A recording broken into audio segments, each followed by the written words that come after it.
Inihahandog ng Department of Agriculture 12, Agri Tayo, Soc Sergeant.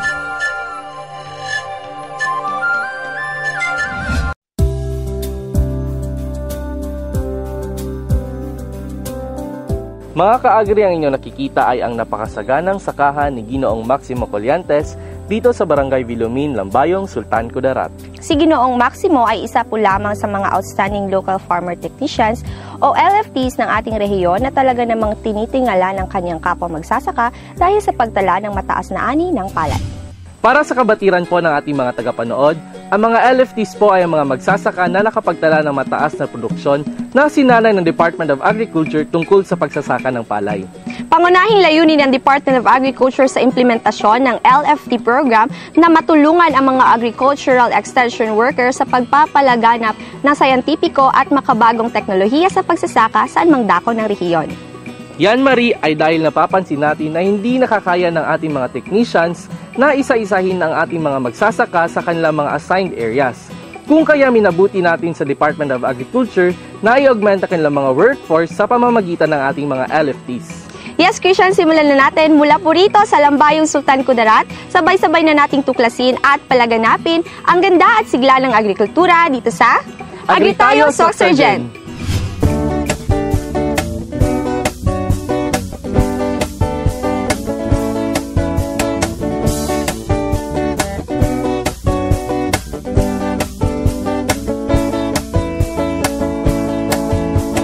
Magkamit ng dagdag na kaalaman upang saka palaisdaan, mapagkakitaan ng mamamayan sa agrikulturang pangkabuhayan.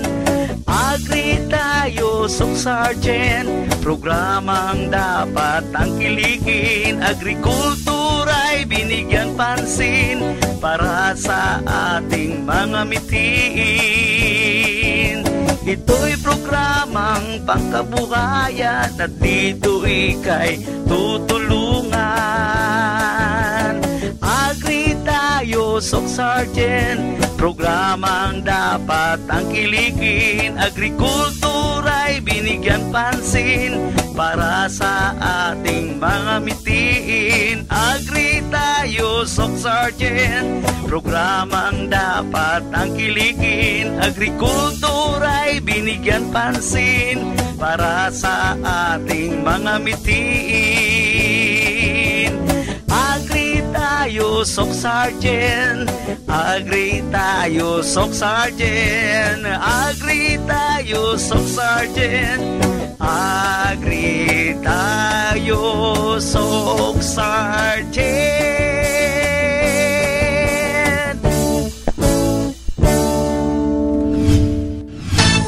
Mga kaagri, ang ating episode po ngayong araw ay bahagi pa rin po ng ating patuloy na pagdokumentaryo sa Food Staple Self-Sufficiency Program ng Department of Agriculture sa pangunguna ni Secretary Proceso Alcala. At itong LFT program po ay isa sa mga estratehiya ng tanggapan upang makamit ang FSSP. Matatandaan noong 2012 ay sinimulan ng DA ang deployment ng mga local farmer technicians na kung saan napatunayan natin na mas epektibong natuturuan ng mga magsasaka kapag kapwa magsasaka nila mismo ang magtuturo sa kanila. Ang bawat LFT ay tumatanggap ng performance incentive package na nagkakahalaga ng 3,000 pesos kada buwan na siya namang ibinibigay ng Department of Agriculture sa loob ng isang quarter. At mamaya ay makakapanayan po natin si Ginoong Maximo Colliantes at ibabahagi niya sa atin ang buhay ng isang LFT. Kaya mga ka-agri, huwag niyang palalampasin. Muli, narito po ang ating isang oras na programang handog sa inyo ng Department of Agriculture 12 sa pangunguna ni Regional Executive Director Amalia Hayag Datukan. At syempre, katuwang ang Regional Agricultural and Fishery Council 12 led by Chairman Junicio Bautista. Kaya simulan na natin ang mga nangungunang balitang agrikultura ngayong linggo. Kasama si Ms. Nelma Limba ang bulod-to, narito na ang ating Agri Balitaan.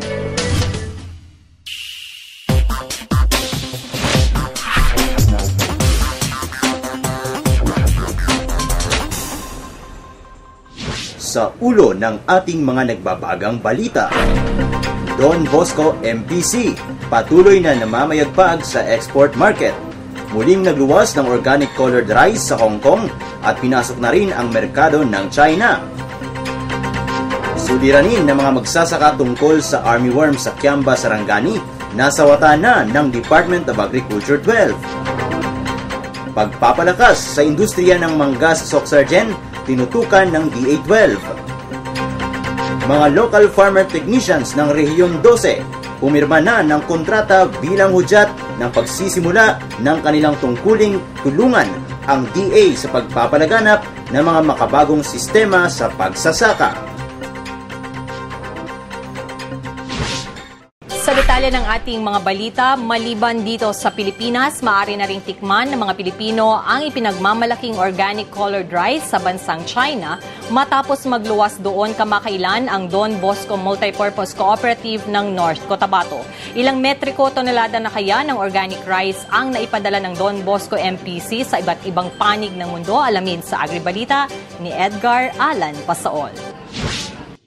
Mas maraming Pilipino at mga banyaga na sa ngayon ang natitikman ang ipinagmamalaking organic colored rice ng Don Bosco Multipurpose Cooperative o Don Bosco MPC ng Mlang North Cotabato sa iba't ibang panig ng daigdig.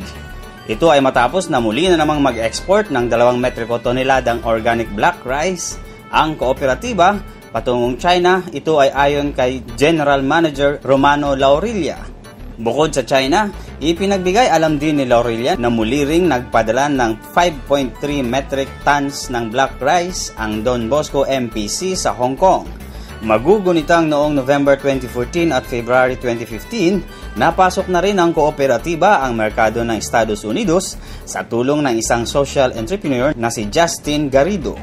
Ipinahayag ni Laurilla na ang panibagong shipment ay isang welcome development para sa mga organic rice producers ng Rehiyon 12, lalo pat mas maraming tao ang bukas sa pagkonsumo ng mga organically produced na mga pagkain, lalo na ang bigas. Maliban sa mga nabanggit na bansa, nauna nang nagpadala ng organic colored rice ang Don Bosco MPC sa mga bansang United Arab Emirates, Germany at the Netherlands. Sa kabuuan, humigit kumulang sa 100 metric tons na ng organic black, red at brown rice ang iniluwas ng kooperatiba sa iba't ibang bansa at inaasahang madaragdagan pa ang mga ito sa mga susunod na buwan at mga taon. Bukod sa pagiging export winner, ang Don Bosco MPC ay isang largely recognized farmer group sa bansa matapos tanghaling Best Small Farmer Group sa National Organic Agriculture's Achievers Awards noong 2014 na kung saan pinagkalooban ito ng DA ng ₱250,000. Ginawaran din ito ng parangal mula sa Villar Sipag Awards at Gawad Saka Search. Nag-uulat para sa Agri tayo Socsargen. Ako si Edgar Alan Pasaol. Samantala, nabigyang solusyon na ng pamunuan ng Department of Agriculture 12 ang problema ng mga magsasaka tungkol sa armyworm sa lalawigan ng Sarangani. Para sa dagdag na detalye, maki-Agribalita kay Carl Ulysses Aguilion. Kontrolado at nasawata na ng Department of Agriculture 12 ang problema sa armyworm ng mga corn farmers sa Sarangani sa pamamagitan ng aksyon na ginawa ng Regional Crop Protection Center o RCPC ng ahensya at sa tulong na rin ng mga lokal na pamahalaan. Ito ang kinumpirma ni Integrated Laboratory Division Head Nadia Gayanandang sa naging panayam sa kanya ng Agri tayo Socsargen. Ang iilan sa mga naging solusyon ng DA12 alinsunod na rin sa direktiba ni Regional Executive Director Amalia Hayag Datukan sa tulong na rin ng Provincial at mga Municipal Agriculture Office at Barangay Officials sa pagkontrol sa pagkalat ng naturang peste ay ang pamamahagi ng mga gamot na pamuksa sa armyworm kasabay ng briefing at orientation at pagkakaroon ng supervised spraying sa mga apektadong maisan. Sa naging validation ng RCPC, napag-alaman na ang mga area na ang itinanim na variety ng mais ay RR corn ang tinamaan ng armyworm. Ang mga apektadong lugar ay ang Barangay Dumolok at Alegria, Alabel, kung saan apektado ang 387 hektaryang maisan ng 277 na mga magsasaka, habang ang mga barangay naman ng Datal Tampal, Nagpan at Tamban Malungon ay may apektadong 157 hectares. Kahit kontrolado na ang sitwasyon, patuloy pa rin ang monitoring sa mga nabanggit na lugar upang matiyak na hindi na lumalapang muli ang problema sa armyworm. Nag-uulat para sa Agri tayo Socsargen. Ako si Carl Ulysses Aguilion. Sa iba pang balita, pataasin ang ani ng palay sa kanilang lugar. Ito ang pangunahing hamon ni Regional Executive Director Amalia Hayag Datukan sa mga local farmer technicians noong June 10 sa Coronadal City kasabay ng kanilang contract signing. Ano-ano pa kaya mga hamon sa kanila ni Director Datukan? Tunghayan sa Agribalita ni Chat Muñez. Maging modelo sa komunidad. Ito ang naging hamon ni DA12 Regional Executive Director Amalia Hayag Datukan sa mahigit 100 mga local farmer technicians o LFTs ng Rehiyon 12. Bago pa man pinirmahan ni Director Datukan ang kanilang contract of service at maging ganap na LFTs ang mga magsasaka ng Rehiyon, kanya munang binigyan diin ang mga responsibilidad ng mga ito. Ayon sa kanya, bilang isang modelo ng barangay o sityo, dapat i-adapt ng mga LFTs ang package of technology sa pagsunod ng palay check systems, paggamit ng certified seeds upang tumaas ang kanilang ani at pag-inganyo at pagbahagi ng mga teknolohiya sa mga kapwa magsasaka ng kanilang nalalaman, lalo na sa paggamit ng makabagong teknolohiya sa pagsasaka. Dagdag pa niya, kung may mga nakitaan ng mga peste, sakit o anumang kalamidad sa kanayunan, kaagad itong ipaabot sa kagawaran, sa Agricultural Program Coordinating Office o APCOS, maging sa Municipal Agriculture Office upang mabigyan kaagad ng lunas. Ang local farmer technicians ay may 3 taon na ring nag-iimplementa. Katuwang sila ng mga agricultural extension workers sa pagbibigay sa serbisyo sa mga magsasaka, lalo na sa mga barangay na may mababang ani o low-yielding areas. Inaasahan na sa pamagitan ng LFTs, makakatulong ito sa pagkakaroon ng sapat na bigas. Samantala, pinuri naman ni Director Datukan ang mga LFTs na may mataas na ani. 3 sa mga ito ay mula sa Lambayong Sultan Kudarat na si Maximo Colliantes, sa South Cotabato na sina Ariel Talamera ng Banga at Arnie Arceo ng Norala na may ani na umaabot sa 9, 7 at 8 tons ayon sa pagkakasunod. Kaya naman hinikayat ni Director Datukan ang mga LFTs na pataasin ang kanilang mga ani dahil magkakaroon ng search for outstanding LFTs mula sa probinsya hanggang regional level. Ang contract signing ay ginanap noong June 10 na sinaksihan ng mga municipal agriculturists at kinatawan mula sa DA at Office of the Provincial Agriculture mula po sa iba't ibang probinsya ng Rehiyon 12. Para sa Agritahe Soc Sergeant, ako po si Chat Muñez. Susunod. Matapos may tanghal na Grand Champion ngayong taon, isang victory party ang isinagawa ng DA-ATI upang bigyang pugay ang delegasyon ng Soc Sergeant sa katatapos ng National Farm Youth Congress. Ilang infrastructure development projects na ipatutupad sa ilalim ng Philippine Rural Development Project muling isinalang sa RPAB dahil sa ilang pagbabago sa mga proyekto. Sundan ang detalye ng mga balitang yan sa pagbabalik ng Agritahe Soc Sergeant. Sayang. Sayang. Sayang.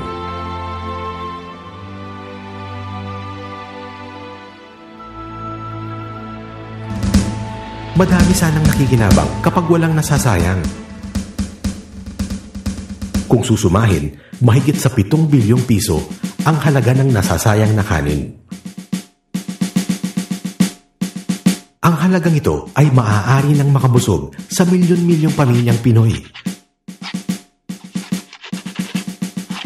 At makatulong sa ating mga kababayan sa iba't ibang pamamaraan.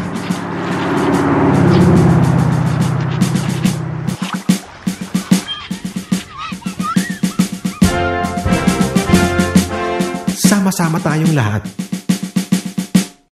Palay, bigas, kanin, huwag sayangin.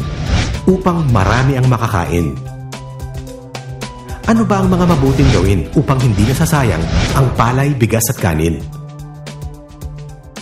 Hugasan ta siya, hugasan ta imbukas, pag-ugos, para wayroon malugpas, pag-asag ta sin tuwig, ibalik ta siya para lomsin tungkang, batway maugpas. Ang ginaobra ko, ginapasampok na sila kanong bala. Hinahinay kita ba siya para nag-aros manadaman sa'yo?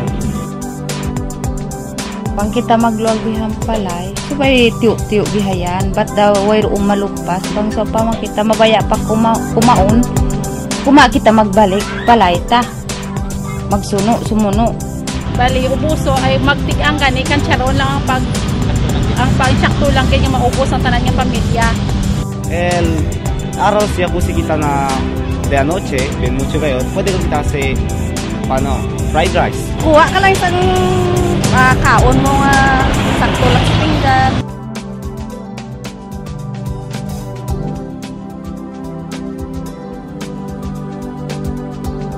Alamin at tandaan ang mga tamang pamamaraan upang iwasang masayang ang kanin.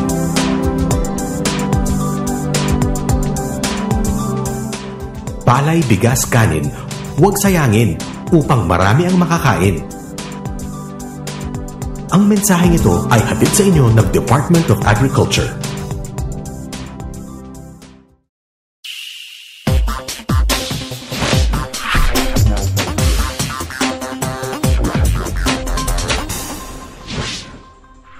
Sa pagpapatuloy ng ating agri-balitaan, humigit kumulang sa 178 million pesos na halaga ng proyektong infrastruktura na ipatutupad sa ilalim ng Philippine Rural Development Project o PRDP ang muling isinalang sa Regional Project Advisory Board o RPAB dahil sa mga ilang pagbabago sa mga farm-to-market roads. Maki-agri-balita kay Christian Matuliano. Muling isinalang ang humigit kumulang sa 118.5 milyong pisong halaga ng mga proyektong infrastruktura sa Regional Project Advisory Board o RPAB noong June 9 sa Coronadal City dahil nagkaroon ng kaunting pagbabago sa project cost. Ang mga proyektong ito ay ang mga sumusunod: Concreting of Upper Dansuli Labintao Malipayan FMR ng Isulan Sultan Kudarat na nagkakahalaga ng 61 milyong piso, Construction of E. Peralta Asuncion FMR na nagkakahalaga ng 13.1 milyong piso, Construction of Lambay Sambilan Balikacao FMR na nagkakahalaga ng 12.4 milyong piso, Rehabilitation of L. Acerto Rodrigo FMR na nagkakahalaga ng 17.5 milyong piso, Rehabilitation of Masculado Abellera ARC2 FMR na nagkakahalaga ng 15.4 milyong piso ng Lambayong Sultan Kudarat. Ayon kay Regional Executive Director Amalia Hayag Datukan, muling isinalang ang mga nasabing proyekto na kasali sa 2013 at 2014 budget allocations matapos magkaroon ng adjustments sa total project cost. Matatanda ang inaprubahan na ang mga proyektong ito noong 2014 ng RPAB, ngunit dahil nagkaroon ng pagbabago sa design width mula 4 meters hanggang 5 meters, tumaas din ang halaga ng mga proyekto. Ang pagbabagong ito ay alinsunod na rin sa inilabas ng Department Order No. 11, Series of 2014 ng DPWH. Dahil dito, iniutos ng PRDP Project Support Office na magsumite ng bagong RPAB resolution ang RPCO12 para sa 5 FMR sub-projects. Bukod sa mga nabanggit na mga farm-to-market road sub-projects, inaprubahan na rin ng RPAB ang improvement ng National Highway Junction Lumion-Tudok FMR ng Kiamba Sarangani na nagkakahalaga ng 59.2 milyong piso. Sa kabuuan, nasa 178 milyong piso ang halaga ng proyekto na bagong inendorso ng RPAB. Ang RPAB ay binubuo ng mga sumusunod na national government agencies: Department of Agriculture, Department of Agrarian Reform, Department of Environment and Natural Resources, Department of Trade and Industry, Department of Interior and Local Government, at Department of Public Works and Highways. Pangunahing tungkulin ng RPAB na busisiing mabuti ang mga project proposals na infrastructure at enterprise development projects ng mga LGUs bago isumite sa PRDP PSO at itaas sa PRDP National Project Coordination Office. Pinasalamatan ni DH12 Regional Executive Director Amalia Hayag Datukan ang mga miyembro ng RPAB sa kanilang presensya upang muling maipasa ang mga nabanggit na proyekto. Sa kasalukuyan, nananatili pa ring numero 1 ang Soxargen sa buong Pilipinas na may pinakamalaking loan portfolio para sa 2015. Nag-uulat para sa Agritayo Soxargen, ako si Christian Matuliano. Samantala, isang victory party ang pinangasiwaan ng Agricultural Training Institute o ATI-12 sa Tantangan, South Cotabato upang bigyang pagkilala ang buong delegasyon ng Soxargen matapos itanghal na Grand Champion sa 63rd National Farm Youth Congress sa Tagbilaran City, Bohol. Maki-agribalita kay Lito Mariano Salvo. Dahil itinanghal na overall champion ng Soxargen Region sa katatapos lang na 63rd National Farm Youth 4-H National Convention sa Tagbilaran City, Bohol noong May 18 hanggang 22, isang victory party ang inihanda ng Agricultural Training Institute 12 dito sa Tantangan, South Cotabato upang bigyang pagkilala ang husay at galing na ipinamalas ng mga partisipante mula dito sa Region 12. Talagang pinatunayan nila na ang Region 12 ay home of the champions. Pakay ng nasabing aktibidad na mas maitaas pa ang moral ng mga kabataang iwi na gayway ang bandera ng Region 12 sa inabangang national competition. Ang nabanggit na 5 araw na 4-H National Congress ay dinaluhan ng libu-libong kabataan mula sa 17 rehiyon ng Pilipinas, kasama na mga focal persons mula sa munisipyo, lungsod, probinsya at mga rehiyon. Ito ay pinangasiwaan ng Department of Agriculture Agricultural Training Institute o ATI. Matatanda ang dalawa sa mga pambato ng Region 12 ang nanalo sa major contests. Ito ay sina Sharmila Dawn Ragel para sa glutinous white corn food processing at VR Panday para naman sa coconut-based handicraft novelty item making contest. Sa National Convention po, masaya po. Marami pong natutunan. Although na competition po yung pinunta namin doon, pero marami po kami learnings na namin po doon. Hindi ko po inaasahan talaga na mananalo ako, pero syempre po happy. Happy po talaga na despite sa lahat ng preparation, sa hirap po na ginawa namin, we made it talaga na natin po talaga. Sa mga kabataan na hinihikayat po namin na mag-join po kayo ng 4-H. Sigurado po dito sa 4-H, hindi lang po siya basta-basta po na programa ng Department of Agriculture. Kumbaga, makakatulong po ito sa mga kabataan. Kumbaga, ititrain po kayo dito na maging young entrepreneur. Then, sa tulong din po ng 4-H na sa kakibat na Department of Agriculture, marami pong matututunan. Then at the same time, matutulungan po talaga in terms of sa financially po ng ganito. Pumangalawa naman si Ivy Carolino sa Herbal Processing and Packaging Technology at pang-anim si Daryl Sixto para sa Organic Chicken Production Technology. Para sa minor contests, namukod tangi si Michael Ilichicon para sa Photography, pumangatlo si Ben Maverick Marco sa Extemporaneous Speaking, pang-apat naman sa OPM Vocal Solo Singing Contest si Angel Rose Dignadice, pang-walo si Samson Galagpat sa Quiz B at pang-14 si Biner Zumbaga sa On the Spot Canvas Painting. The experience is totally breathtaking. It's overwhelming to the extent na you get to mingle with other provinces and other regions all over the Philippines. Ang dami ko matutunan, like you need to integrate yourself. Hindi ibig sabihin na sumasali ka sa isang event na ito, you consecrate yourself alone with that. It means na kailangan marami kang natututunan. Sabi nga sa 4-H, you learning by doing. Feeling ko hawak ko sa kamay ko yung Pilipinas, honestly speaking. Kasi talagang of all the contestants, you made it to a point na nanalo. Actually, I'm starting my focus to encourage the young generation to enter into 4-H because I know it's a good venue, knowing that the Philippines is agricultural land and that sooner or later, accept it or not, time will come that we depend solely on agriculture. So it's a right time that we invest in the children because in the future, they will be the ones to take care of our agriculture. Sa naturang convention, kinilala rin ang mga nanalo sa Gawad Saka Surge 2015 Outstanding Young Farmer category. Para sa Region 12, si Neil Howard Henry ng Midsayap North Cotabato ang itinanghal na regional winner. Ipinahayag naman ni Regional Executive Director Amalia Hayag Datukan ang kanyang pagbati sa mga partisipante ng RION sa National Congress at sinabing ang kampyonatong iniuwi ng mga ito ay patunay lamang na angat ang Soxergen sa anumang larangan. There's so many people to be thanked. First, Department of Agriculture for financing us and giving us the love and care all the way. Second, the ATI. Lastly, the support of our parents and relatives. Noong nakaraang taon, naging host ng 62nd Farm Youth National Congress ang Soxergen na ginanap sa General Santos City. Sa susunod na taon, inaasahang isasagawa ang National Congress sa Luzon. Nag-uulat para sa Agri Tayo Soxergen. Ako si Lito Mariano Sad. Panghuli nating balita, upang lalo pang palakasin ang industriya ng mangga sa Region 12, tinipon ng DA12 sa pamamagitan ng Agribusiness and Marketing Assistance Division o AMAD ang mga mango industry stakeholders sa Rion para sa 2 araw na Regional Mango Investment and Market Forum sa General Santos City. Narito ang report. Mga ka-agri, nandito po tayo ngayon sa Sarangani Highlands, dito po sa General Santos City upang saksihan ang pagsisimula po ng Regional Mango Investment and Marketing Forum. Ang 2 araw na aktibidad na ito po ay dinaluhan ng mga mango growers, producers, processors, mga farmer stakeholders at mga representante mula sa local government units. Layunin ng aktibidad na pinangunahan ng Agribusiness and Marketing Assistance Division, katuwang ang Mango Industry Development Council Incorporated, na mas palakasin pa ang industriya ng mangga sa riyon bilang paghahanda na rin sa ASEAN Regional Economic Integration.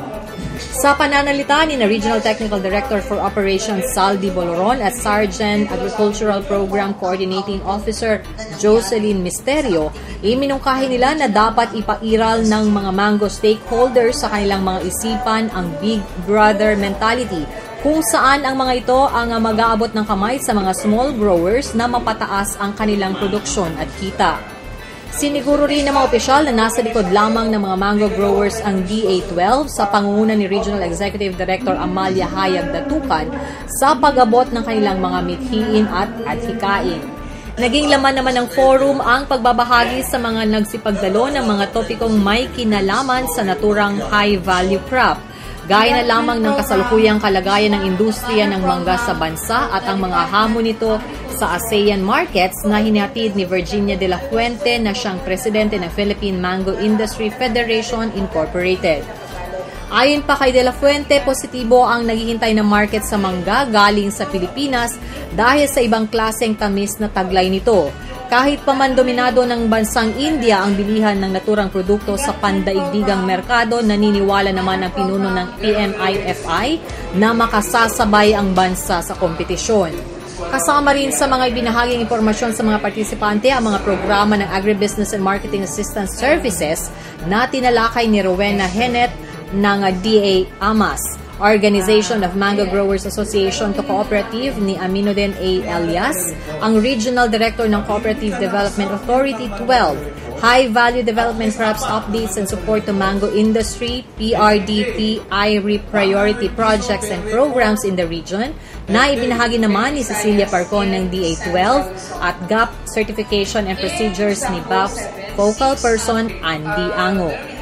Todo naman ang pasasalamat ni Region 12 MIDCI President Manny Bartosillo dahil sa pagkakataong ibinigay ng DA12 na matipon sila ng kanyang mga kapwa mango growers at magkaroon ng pagkakataon na pag-usapan ang pagpapatatag pa sa kanilang sektor. Una-una sa lahat, gusto namin magpasalamat sa DA Region 12, lalong-lalo na sa HBCDP, sa AMAD na nagkaroon kami ng pagkakataon na magkakita-kita dito ngayon. Itong purpose ng ating Investment and Marketing Forum ay gathering ng ating mga mango stakeholders sa Region 12 at pag-usapan yung aming mga problema, lalong-lalo na yung in terms of production, marketing, technology, tsaka financial assistance. So, itong 2 araw na ito ay binuo namin para lahat ng ating mga stakeholders ay nandito at maipaabot kung ano yung mga problema na na-encounter namin sa ating mango industry. Lalong-lalo na sa 2 taon nakaraan na yung aming presyo ng mangga namin ay umabot ng 5 piso sa floor price, sa market price. Inaasahan naman na susundan ang naturang forum ng isang Mango Congress na gaganapin sa mga susunod na buwan. At yun po ang naging kalipunan ng ating Agri-Balitaan. Tuloy lang sa pagtutok dito sa Agri Tayo, Soc Sergeant.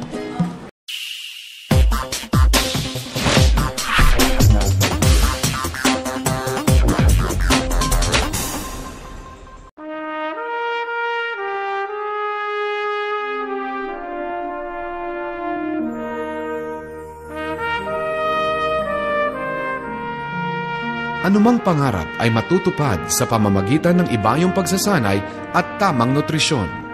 Isinusulong ng Department of Agriculture ang pagkain ng bigas na puting mais dahil sa mga benepisyo nito sa ating kalusugan. Mayaman ito sa protina at mineral. Mataas ang taglay nitong fiber na nakakapagpababa ng kolesterol at nakakatanggal ng toxin na siyang pinagmumulan ng colon cancer.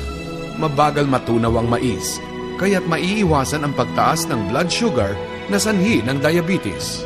mas tumatagal ang pagkabusog at napapanatili ang lakas at tatag ng ating katawan sa mais. Kaya, ito ang pagkain ng kampyong katulad ko. Mais, para sa mas malakas at malusog na Pinoy, magmais tayo.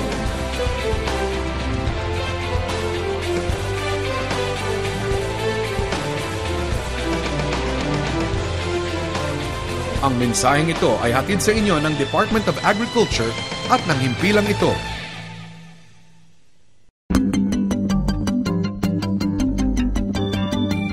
Alam ba ninyo na ngayong 2015 ay pinagdiriwang natin ang 117 taon ng kalayaan ng ating perlas ng Silanganan? Tuwing ika-12 ng Hunyo ay ginugunita ng mga Pilipino ang kasarinlan ng Pilipinas matapos makalpas sa pananakop ng mga Espanyol. Ngayong taon ay isinagawa ang selebrasyon sa iba't ibang lugar sa bansa at pinangunahan ni Pangulong Noynoy Aquino sa Santa Barbara, Iloilo. Bukod dito ay pinagdiriwang din ang 117th Independence Day ng Pilipinas ng mga Pilipino sa iba't ibang banig ng mundo tulad na lamang ng bansang Cambodia. Paano nga ba ginunita ng mga Pilipino ang araw ng ating kalayaan? Mula sa bansang Cambodia, narito ang special report ni Miss Nelly Escote Ilanay.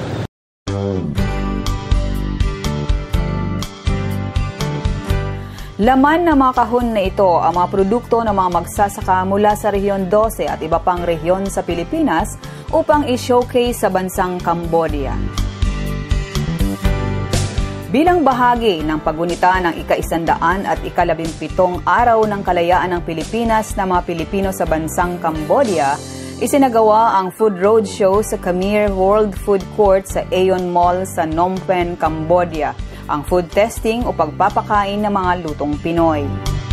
Ayon kay Philippine Ambassador Christopher Montero, nais ng pamahalaan na makilala ang Pilipinas sa pamamagitan ng masasarap na lutong Pinoy. We're holding this first Philippine Food Festival here in Cambodia. Hopefully this will not be the last one. We have brought with us celebrity chef from the Philippines, Mr. Jimmy said, Mr. Jack Melchor. He has been training some of the chefs here at the World Food Court on how to prepare and cook Filipino food. Hopefully, once they learn how to cook Filipino food, it will become part of the regular menu of the World Food Court. And also, some hotels and restaurants here in Phnom Penh and Cambodia as a whole. Kabilang sa pinatikim ang Filipino recipe na beef steak Tagalog, lechon balanban, chicken barbecue, spring roll o lumpia, halo-halo at iba pang lokal na spices at raw materials. I really think it's very good. Ang mga lutong Pinoy ay gawa at itinuro sa mga international cuisine ni Chef John Melchor na nagmula pa sa Pilipinas. Definitely, there's nothing more than our very own Filipino cuisine. I feel so honored and privileged to welcome you to the first Philippine Food Festival here in Phnom Penh, Cambodia. I'm hoping that you will enjoy the food that I have prepared for everybody today. Maraming salamat. Habang ninanamnam ang mga pagkaing Pinoy, ay sinasabayan din sila ng mga tugtuging Pinoy at sayaw Pinoy na handog ng ating mga overseas Filipino workers.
Ayon kay Agriculture Attaché for Asia, Ana Abihuela, mayroong mahigit sa 5,000 overseas Filipino workers o OFW sa bansang Cambodia. Ito ay namamasukan bilang mga professional workers dito. Maliban sa pagpapatikim ng lutong Pinoy, ay nagsagawa rin ng market scanning ang delegasyon sa pangunguna ni DA12 Regional Executive Director Amalia Hayag Datukan sa mga palengke at mall sa Cambodia. Ano man? Matamis? Sinuri at tiningnan din ng grupo ang mga packaging technique. Maliban sa mga gulay at prutas, takaw pansin din ang mga exotic foods tulad ng crickets, coconut worm at iba pa.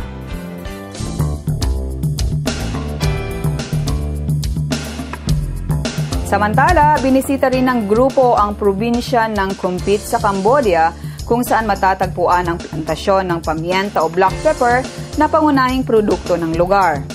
At napag-alaman natin na ang pulang buto ng mga pamienta ay ang mga gulang na o matured. Ang black pepper ay mula sa green berry ng pamienta at ang white pepper ay resulta ng pag-alis ng upper layer coat nito. Kaya isang tip sa ating mamimili, mas mainam na bumili tayo ng nasa orihinal na anyo ng pamienta upang makasiguro ito na puro. Maliban sa Cambodia ay nagkaroon din tayo ng pagkakataon na mabisita ang mga produkto sa Bangkok, Thailand. Kung papaano nila pinipreserba ang kanilang mga isda, gulay at prutas upang ito ay mananatiling sariwa at kaya-aya sa mga mamimili. Ayon kay Director Amalia Hayag Datukan, mahalaga ang ganitong exploration upang makakuha ng bagong inisyatibo at estratehiya na maaaring maituro sa mga magsasaka at mangingisda sa ating bansa at sa ating rehiyon. So, yun po mga kaibigan, ang mga napulot po natin ang mga impormasyon mula po dito sa Bangkok, Thailand. So, sa ngalan po ng ating Regional Executive Director, Amalia Hayag Datukan, na nag-lead po sa grupo. And of course, sa ngalan po ng ating camera woman, si Dr. Torres, of course, kasama natin sila Danny Sintillas, Ray Embajador, and of course sila ni Madam Yoni and the rest of the AMA staff. Ito pong yung lingkod si May Scott Ilanan para po sa Agri tayo sa Octardian dito sa Bangkok, Thailand.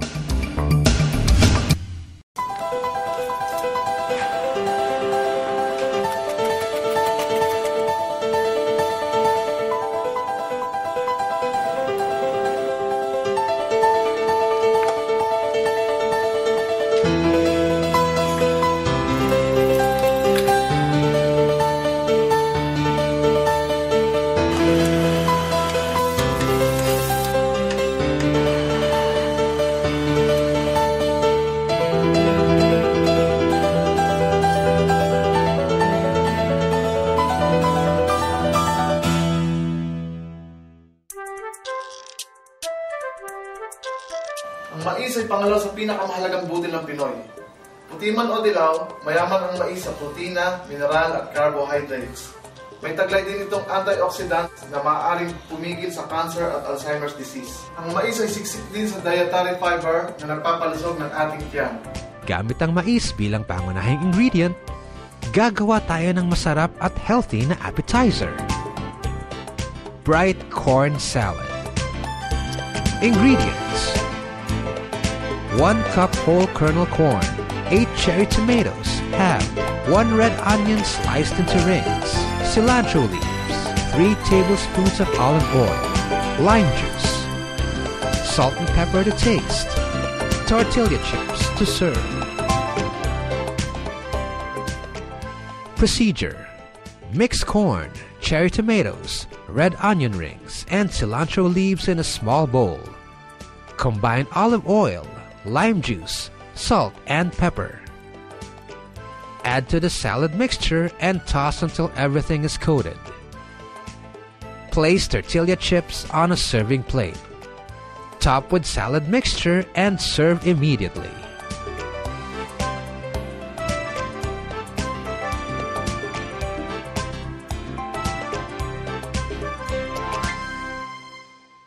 Ang akala ng marami, poor man's grain ang corn grits. Pero alam nyo ba na maaari itong lutuin sa iba't ibang paraan at ihain sa mga sosyal na handaan? Corn Tarragon Recipe. 4 tablespoons of butter, 1/2 cup chopped shallots, canned sub-onion, 3 cups corn, from about 4 ears of corn, 1 tablespoon packed, minced fresh tarragon, a dash of white pepper, or black pepper if white is unavailable. Procedure. Melt the butter in a medium-sized saucepan on medium heat. Add the shallots and cook until translucent, about 3 minutes. Add the corn, salt, and 1 tablespoon water. Bring to a simmer, cover, reduce the heat to low, and cook for 15 to 20 minutes until the corn is tender. Remove from heat. Stir in the tarragon. Add pepper and more salt to taste.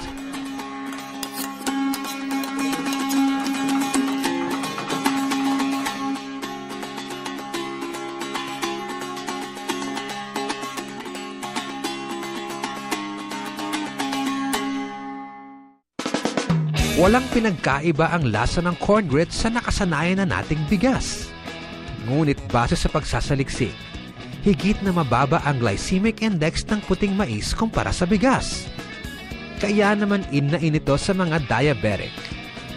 Sari-sari rin ang taglay nitong minerals tulad ng manganese, magnesium, copper at zinc na nagpapalakas at nagpapalusog ng katawan.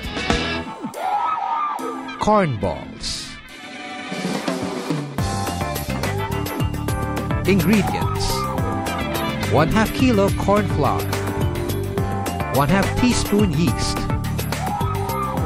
1 cup squash grated, 1 cup carrots chopped, 1/2 malunggay leaves, 1/2 cup onions chopped, 1.5 cup steamed galunggong, 2 pieces of eggs beaten, 2 tablespoons salt, 1 teaspoon fine black pepper.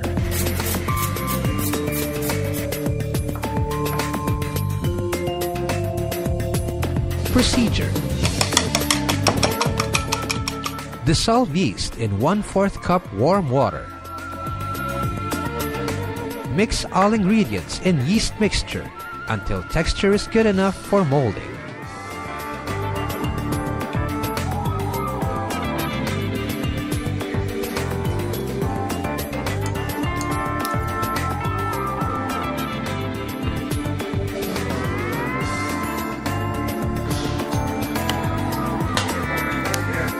Form balls from mixture.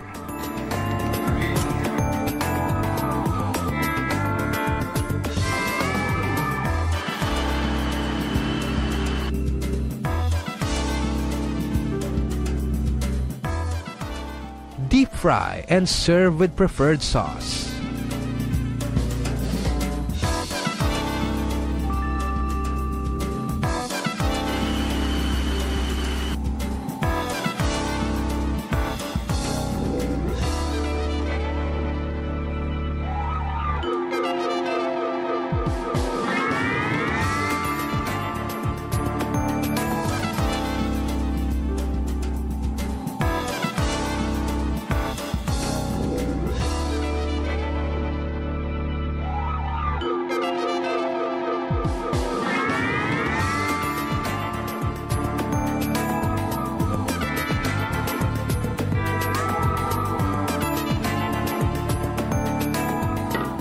Simple at madaling gawin.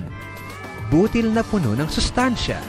Yan ang mais. Siguradong sagana sa nutrisyon at vitamina. O paano? Kainan na!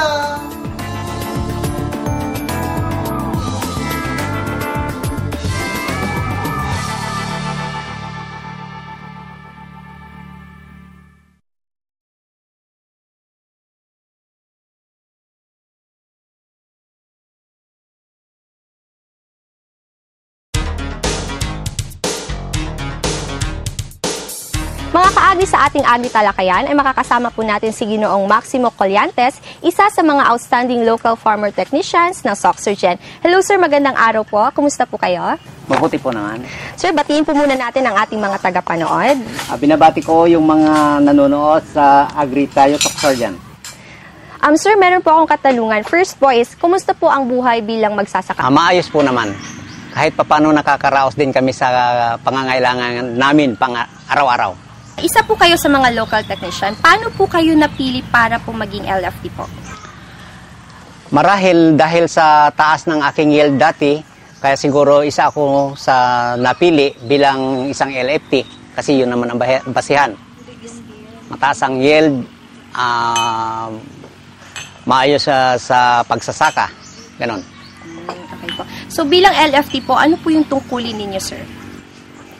Ang tungkulin namin bilang LFT ay ganito, yung aming pag-seminar at training ay kailangan din naming ibahagi sa aming mga kapwa farmers. Sa tingin niyo po, sir, gaano po kalaki yung naitutulong ng local farmer technician po para sa ating mga magsasaka? Malaki ang naitulong ng mga LFT sa mga magsasaka kasi bukod sa tumaas ang ani ng mga magsasaka, ay lumiit din ang kanilang gastos. Kaya yun, napakalaking tulong ang nagawa ng LFT dito sa aming bayan. Tumaas po ang yield ng ani ng bawat magsasaka kasi dati po mga 3 tons per hektar. Pero noong nagkaroon na ng mga pag-aaral tulad ng FFS, karamihan sa mga farmers ay umangat na. Ngayon nandun na kami sa 5 tons. Yun ang mataas. At yan mga kaagri, nakasama po natin si Ginoong Maximo Colliantes, isang outstanding local farmer technician. Diyan lamang po kayo at magbabalik pa po ang Agri Tayo Soxergen.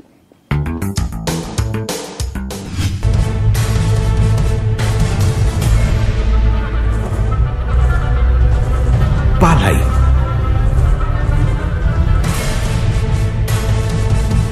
bigas, kanin,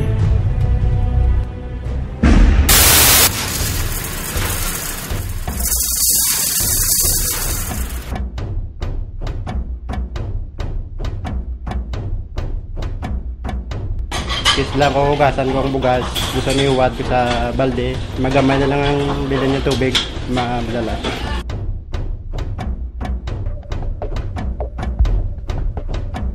Chena bes manada kanon elton sayang kay takema di takedalang tustus. Ta pwede obserba ng mga okasyon, chena kita, nada hente ta saka manada kumida specialmente con el kanon.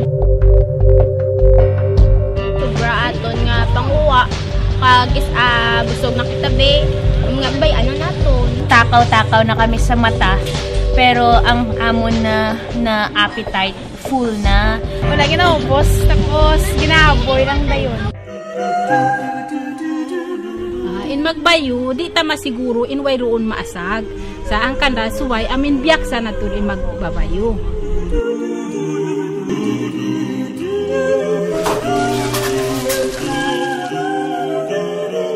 Kung kaisa man ang nagatigang sa amon, magkilis siya, hindi mo siya maibitar nga wala sang may madala nga gas.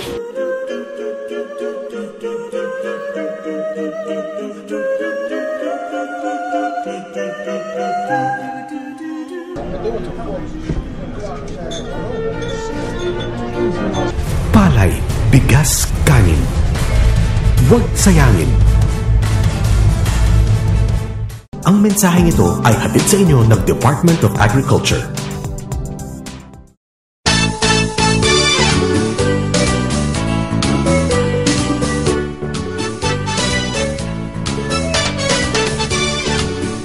Alam ba ninyo na itinuturing na rice granary ng lalawigan ng Sultan Kudarat ang bayan ng Lambayong? Tinatayang nasa 9,100 hectares ang kabuang physical area ng bayan ng Lambayong na kung saan nasa 4.2 metric tons per hectare ang kanilang average yield.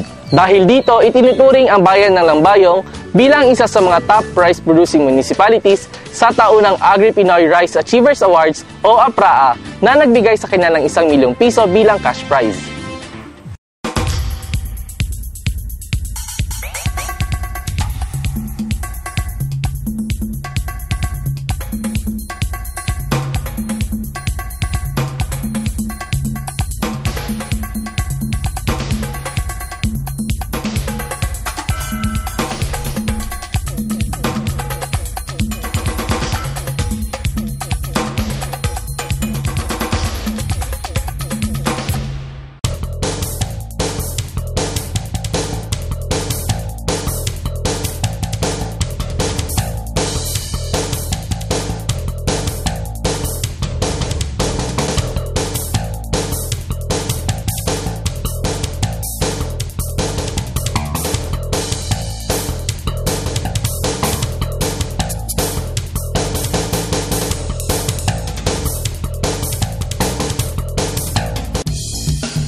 Susan, parang napakasarap dito tumira sa farm kasi nga fresh yung hangin.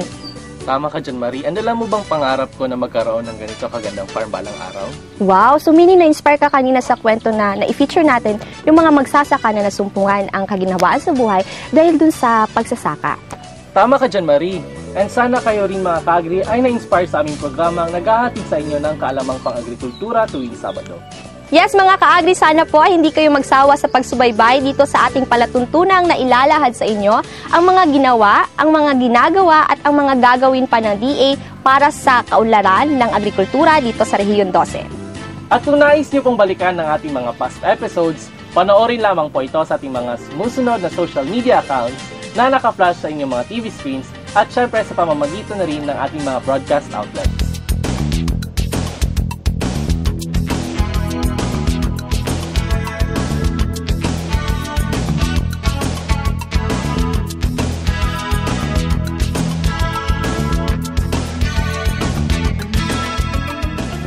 Huwag niyo po yung palalampasin mga ka-agri sa patuloy nating pagtuklas sa ganda at sigla ng agrikultura dito sa Agri Tayo Soc Sergeant.